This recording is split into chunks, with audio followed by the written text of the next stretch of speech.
ठंड में छत पर सोने वाला मोहल्ला। जनवरी महीने की कड़ाके की ठंड ने पूरे शहर को अपनी चादर में लपेट लिया था। जनवरी की रात जब हवा में बर्फ की तरह चुभन थी, गलियों में सन्नाटा था, लेकिन घंटा नगर मोहल्ला कुछ अलग ही था। ये वही मोहल्ला था जहां लोग ठंड में भी छत पर सोते थे, लेकिन ये कोई मजबूरी नहीं, बल्कि इसलिए क्योंकि नीचे के कमरे उन्होंने किराए पर दे रखे थे।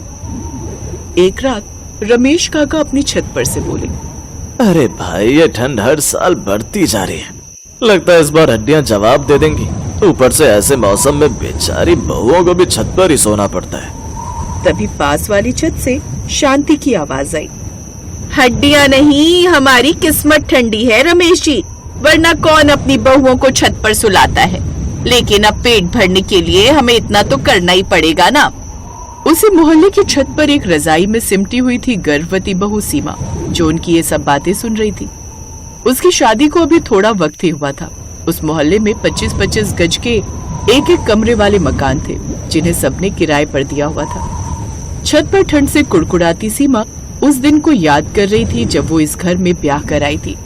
मोहन सीमा से शादी करके अपने घर पर आता है।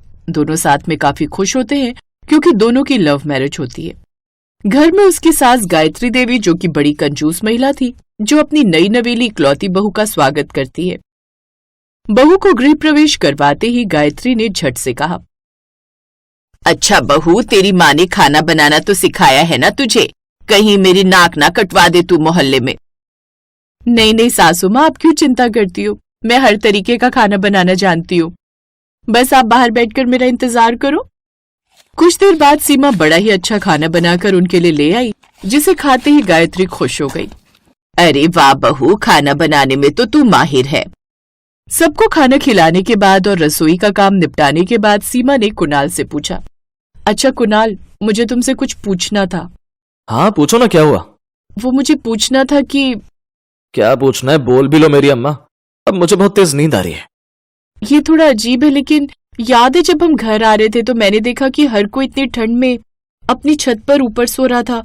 आखिर ऐसा क्यों? मतलब इतनी ठंड में छत पर कौन ही सोता है? दरअसल सीता, यहाँ के सभी लोगों ने अपने कमरे किराए पर दिए हुए हैं, ताकि उनकी थोड़ी कमाई हो जाए, और इसलिए मोहल्ले में सभी लोगों ने अपना अपना कमरा किराएदारों को दिया है, और खुद वो सब छत पर रहते हैं। क्या? ये क्या बात हुई? चंद पैसों के लिए सब अपनी जान जोखिम में डालते हैं। अब इसे तुम जो भी समझो, लेकिन सच तो यही है। और बहू, तुम्हारी जानकारी के लिए बता दूं कि हमारा ये कमरा भी किराए पर चढ़ा हुआ है। वो तो हमने जिसे किराए पर दिया हुआ है, वो लड़का प्राइवेट कंपनी में नौकरी करता है, जो सुबह निकल जाता है और रात को घर आता है। इसलिए सारा दिन तो तुम इस कमरे में रह सकती हो, लेकिन रात को वो इस कमरे में रहता है, इसलिए उस वक्त हम सब भी छत पर ही सोते हैं। अपनी सास की ये बात सुनकर तो जैसे सीमा के कान खड़े हो जाते हैं कि अब उसे भी औरों के साथ छत पर ही सोना पड़ेगा। जहां बाहर ठंड का मौसम और साथ में ठिठुर सी सर्दी थी, जहां 2 पल बैठना मुश्किल था, वहां सोने की बात हो रही थी। तब से लेकर वो अभी तक छत पर ही सोती आ रही थी, और ऐसा करते हुए उसे महीना भर हो गया था। लेकिन इस बीच वो प्रेग्नेंट भी हो जाती है, लेकिन अभी भी उसे ठंड भर सोना ही था, जिससे ठंड में उसका बुरा हाल हो गया था। इस वक्त जनवरी के कड़ाके की ठंड थी। छत पर सो रही सीमा की उंगलियां ठंड से सुन्न हो चुकी थी। उसने अपने पेट पर हाथ रखा। हे भगवान, मेरे बच्चे को ठंड ना लगे, मेरे बच्चे की रक्षा करना। कुणाल, ये कहाँ लाकर फंसा दिया तुमने? क्या यही दिन दिखाने के लिए शादी से पहले तुमने वो सब चिकनी चुपड़ी बातें की थी? उसका पति कुणाल, जो उसके बगल में लेटा हुआ था, वो बोला, सीता, बस कुछ दिन की बात है। एक बार पैसे आ जाएंगे तो एक कमरा और बनवा लेंगे, जिससे हम अपने लिए रखेंगे। ये बात सुनते ही सीमा की आंखों से आंसू टपक पड़े। जब से शादी हुई है मैं यही सुनती हूँ, कुणाल, बस अब तो यही उम्मीद है कि अगले साल हमारे बच्चे को इस ठंड में छत पर ना सोना पड़े। एक बार को मैं तो ये सब झेल लूंगी, लेकिन मेरे बच्चे को भी ये सब ना झेलना पड़े। नहीं सीमा, बस ये नया साल हमारे लिए अच्छा हो तो भगवान की दया से अच्छी कमाई हो जाए, तो हमारे बच्चे को ये सब नहीं झेलना पड़ेगा। ऐसा कहकर कुणाल अपनी रजाई का कुछ हिस्सा भी सीमा को उड़ा देता है। ऐसे ही रात के 10 बज जाते हैं और आसपास की छतों पर औरतों की फुसफुसाहट शुरू हो जाती है। देखो भाभी, सीमा की हालत, नई बहू, ऊपर से गर्भवती, बेचारी को क्या क्या झेलना पड़ रहा है। हम भी तो ऐसे ही सोए हैं सालों से, लेकिन उसकी सास कुछ ज्यादा ही सख्त है। कम से कम हमने अपनी बहुओं के गर्भवती होने पर उन्हें छत पर तो ना सुलाया। अगर बहू को कुछ हो गया ना तो पूरा मोहल्ला गवाह बनेगा। मैंने तो पहले ही समझाया था गायत्री को कि बहू पेट से है तो अपना कमरा किराए पर ना दे, लेकिन वो अपने आगे कहाँ किसी की चलने देती है। आसपास की सभी औरतें छतों पर से ही आपस में बातें करने में लगी हुई थी।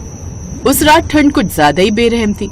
आधी रात को तेज हवा चलने लगी कि तभी अचानक से तेज हवा के कारण सीमा की छत के पास रखी अंगीठी उलट गई और कुछ ही देर में धुआं फैल गया। धुआं फैलने से सीमा को घबराहट होने लगी। अचानक से उसकी आंख खुली। कुणाल, कुणाल उठो, सांस नहीं आ रही। कुणाल, कुणाल। तभी कुणाल की आंख खुली। इधर पूरे मोहल्ले की छतों पर हड़कंप मच गया। अरे ऊपर धुआं क्यों है? ये क्या हुआ कुणाल की छत पर? अब आस पड़ोस के लोग अपनी छतों से उनकी छत की ओर कूद पड़े। फिर किसी तरह उन्होंने सीमा को नीचे उतारा। इसके बाद गायत्री और कुणाल को भी बाहर निकाला। कुछ देर बाद सीमा को चक्कर आ गए और वो बेहोश हो गई। ये देख सास घबरा गई। उन्होंने जल्दी से डॉक्टर को फोन किया। अगर जरा भी देर हो जाती तो माँ और बच्चा दोनों खतरे में पड़ सकते थे। ये सुनकर गायत्री की आंखों से आंसू बह निकले। मैंने लालच में क्या कर दिया? थोड़े से पैसों के लिए अपनी बहू को इस हालत में छत पर सुलाया। आज उसे या बच्चे को कुछ हो जाता तो मुझे माफ कर दे बहू, माफ कर दे। उसी वक्त सभी मोहल्ले वालों ने एक बैठक बुलाई। अब कोई भी गर्भवती बहू या बूढ़ा इंसान छत पर नहीं सोएगा। चंद पैसों के लिए हम किसी की जान के साथ नहीं खेल सकते। बिल्कुल सही कहा आपने। ठंड अमीर गरीब नहीं देखती, जान देखती है, और हम चंद पैसों के लिए किसी की जान खतरे में नहीं डाल सकते।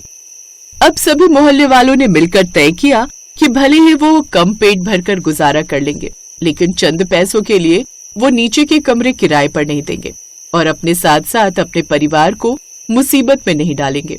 अब कुछ दिनों बाद सीमा पहली बार नीचे कमरे में सोई। हीटर की हल्की गर्मी, साफ बिस्तर और कमरे में ठंड का एहसास नहीं। ऐसा लग रहा था जैसे वो किसी बड़ी कैद से आजाद हो गई है। कुणाल, आज लग रहा है जैसे सर्दी नहीं बल्कि जिंदगी बदल गई है। सही कहा सीता। इंसान का लालच कभी खत्म नहीं होता, लेकिन इसका मतलब ये नहीं कि हम किसी की जान जोखिम में डाल दें। कुछ दिन बाद कुणाल की भी कहीं और अच्छी जगह नौकरी लग गई और सीमा ने भी लोगों के कपड़े सीकर कुछ पैसे कमाने शुरू कर दिए, जिससे दोनों की कमाई ठीक ठाक होने लगी। और कुछ समय बाद अब उन्होंने 2 कमरे और डाल दिए, जिसमें से एक उन्होंने किराए पर दे दिया और एक कमरा अपने लिए और गायत्री के लिए रख लिया, जिसके बाद अब किसी भी सर्दियों में उन्हें छत पर नहीं सोना पड़ता।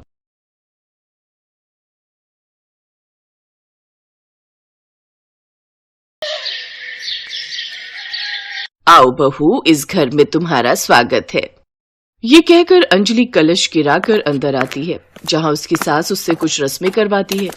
सारी रस्में होने के बाद, अविनाश बेटा जा, बहू को कमरे में ले जा, वो भी थक गई होगी ना। जाओ बहू, अब आराम कर लो, बाकी की रस्में कल हो जाएंगी। इतनी दूर की बारात थी तो थक गई होगी ना, ले जा इसे बेटा। जी माँ। अविनाश अंजलि के साथ कमरे में जाता है, जहाँ थकान के चलते वो लोग जल्दी ही सो जाते हैं। फिर आधी रात को अचानक अंजलि ठंड के मारे कांपने लगती है। ये क्या हो रहा है? इस ठंड में तो मेरी कुल्फी जम जाएगी, लेकिन ये अचानक मुझे इतनी ठंड क्यों लग रही है? कहीं कोई खिड़की दरवाजा तो नहीं खुला? अंजलि उठकर सारे खिड़की दरवाजे देखती है तो वो बंद होते हैं। तभी उसकी नजर ऊपर लगे एसी पर जाती है, जो कि ऑन था। हे भगवान, ये ठंड के मौसम में एसी किसने चला दिया? क्या हुआ अंजलि, क्यों आधी रात को बड़बड़ा रही हो? चलो सो जाओ। अविनाश देखो तो, ना जाने किसने अपना ये एसी ऑन कर दिया है। ये तो मैंने ऑन किया है। मुझे ठंड के मौसम में भी एसी चलाकर सोने की आदत है, और अब तुम भी ये आदत डाल लो। चलो अब सो जाओ। ठंड में कपकपाते हुए जैसे तैसे अंजलि सो जाती है। अगली सुबह गर्मा गर्म अदरक वाली चाय बनाकर वो अपने सास ससुर के कमरे में ले जाती है, जहाँ उसके सास ससुर भी एसी चलाकर सो रहे थे। लगता है इन सबका मानसिक संतुलन हिला हुआ है, जो इतनी ठंड में भी ये एसी चलाकर सोए पड़े हैं। अंजलि अपने सास ससुर को चाय देकर कांपते हुए उस कमरे से बाहर लौट आती है। कितना ठंडा कमरा कर रखा है। कुछ देर बाद अंजलि अपनी पहली रसोई बनाकर सबको परोसती है। सभी लोग सर्दियों के गर्म कपड़ों में लिपटे हुए होते हैं, जिन्हें देख अंजलि कहती है, अगर आप लोगों को इतनी ठंड लगती है तो रात को एसी चलाकर क्यों सोते हो? क्योंकि बहू, हम सबको पूरा साल एसी में सोने की आदत है, फिर चाहे गर्मी हो या सर्दी या बरसात का कोई और मौसम। बिना एसी के हम सो नहीं सकते। मेरा शक सही था, इन सब का ऊपर वाला माला खाली है। लगता है या तो ये सब खानदानी हिले हुए हैं या फिर नर्स के हाथ से पैदा होते हुए गिर गए होंगे। ऐसे ही कुछ दिन बीत जाते हैं। ठंड थी कि कम होने का नाम ही नहीं ले रही थी। बाहर लगातार कोहरा छाया हुआ था। धूप को निकले कई दिन जो हो गए थे। एक तो इस ठंड में मेरी कुल्फी जम गई है, ऊपर से इतने सारे बर्तन इकट्ठा हो गए। एक काम करती हूँ, अपनी ननद सुप्रिया को बोल देती हूँ मेरे साथ बर्तन धुलवाने में मेरी मदद करेगी। ये सोचकर वो अपनी ननद के कमरे में जाती है। सुप्रिया, आज गाजर का हलवा, पूड़ी, मटर पनीर, काफी पकवान बने थे तो कई सारे बर्तन हो गए। चलो ना, मेरे इन बर्तन धुलवाने में मदद कर दो। ना भाभी ना, इतनी ठंड में मैं तो पानी में हाथ नहीं डाल सकती। इतनी ठंड लग रही है तो फिर ये एसी चलाकर क्यों बैठी हो? ओफो, कितनी बार बताएं आपको कि एसी के बिना हम नहीं रह सकते। अंजलि के ससुराल में सबको ठंड में भी एसी में रहने की आदत थी, लेकिन अगर वो गलती से किसी को भी काम के लिए बोल दे तो सभी ठंड के बहाने बना लेते थे। ना बहू ना, मुझसे ये सब्जी नहीं कटती। देख नहीं रही कितनी ठंड है, मुझसे तो रजाई से भी हाथ बाहर नहीं निकाला जा रहा। अच्छा ला, मुझे जरा एसी का रिमोट तो दे, एसी ऑन कर लूं। जी तो चाहता है आज की सब्जी में जहर मिलाकर इन सबको दे दूं। ठंड में एसी में पड़े रहना है, लेकिन काम के लिए बोलो तो सबको ठंड लगने लग जाती है। अब अंजलि खुद ही सारा दिन घर का काम करती रहती और रात को बिस्तर पर सोने जाओ तो एसी के कारण उसे ठीक से नींद नहीं आती। अविनाश जी, आप ये एसी बंद कर दीजिए ना, मुझसे ये एसी की ठंड अब बर्दाश्त नहीं होती। कहाँ ठंड है अंजलि, और तुमने ऑलरेडी 2 रजाई ले रखी है। मैं एक कंबल तुम्हें और दे देता हूँ, लेकिन एसी बंद करने के लिए मत बोलना।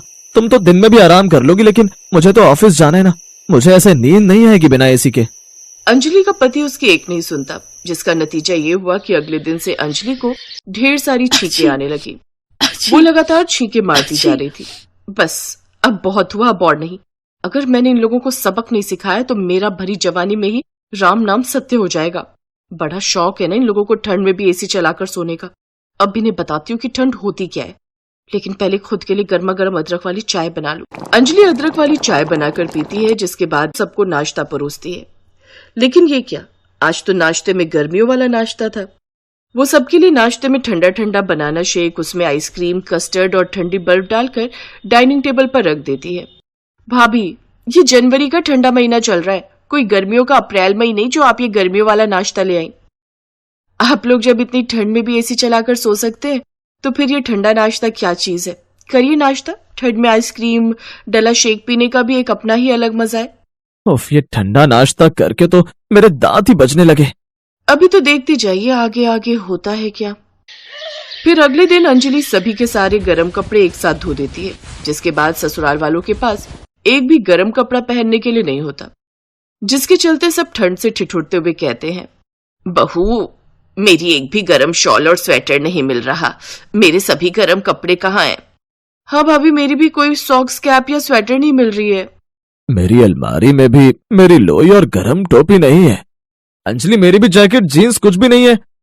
अरे आप लोगों को ठंड कहाँ लगती है? जब आप लोग 8-9 डिग्री में भी एसी में सो सकते हैं तो फिर आपको ठंड कहाँ लगती होगी? उसकी बात का कोई जवाब न देकर वो सभी रजाई में बैठ जाते हैं। उधर अंजलि भी अपनी हरकतें जारी रखती है। वो घर का गीजर कनेक्शन भी काट देती है, जिससे अब सबको न चाहते हुए भी ठंडे पानी से ही नहाना पड़ता है। हे भगवान, ऑफिस के लिए लेट हो रहा है। ऐसा करता हूँ, अब जल्दी मैं ठंडे पानी से ही नहा लेता हूँ। अविनाश ठंडे पानी से ही नहा लेता है। मेरी तो समझ में नहीं आ रहा, सबका गीजर एक साथ कैसे खराब हो गया।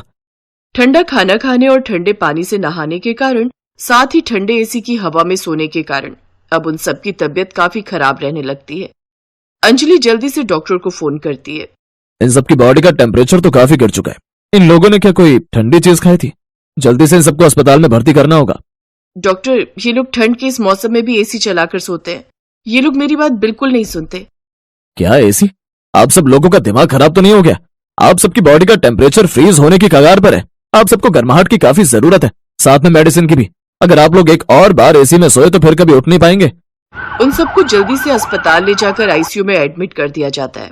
2-3 दिन हॉस्पिटल में रखने के बाद उनको डिस्चार्ज कर दिया जाता है। घर आते ही अविनाश सबसे पहले एसी का तार निकाल देता है। अरे ये क्या कर रहे हैं आप? ऐसे तो एसी चलेगा ही नहीं। हाँ तो हम लोग पागल थोड़ी ना है जो एसी ठंडी के मौसम में भी चलाकर सोएंगे। हम लोगों को मरना थोड़ी है। बिल्कुल ठीक कह रहा है बेटा, अब एसी चलेगा तो सिर्फ गर्मियों में, सर्दियों में नहीं। निकाल बेटा, सभी एसी के तार निकाल दे। अंजलि अब मन ही मन खुश थी कि कम से कम अब उन सब की ठंड में एसी में सोने की आदत तो छूटी। Thanks for watching.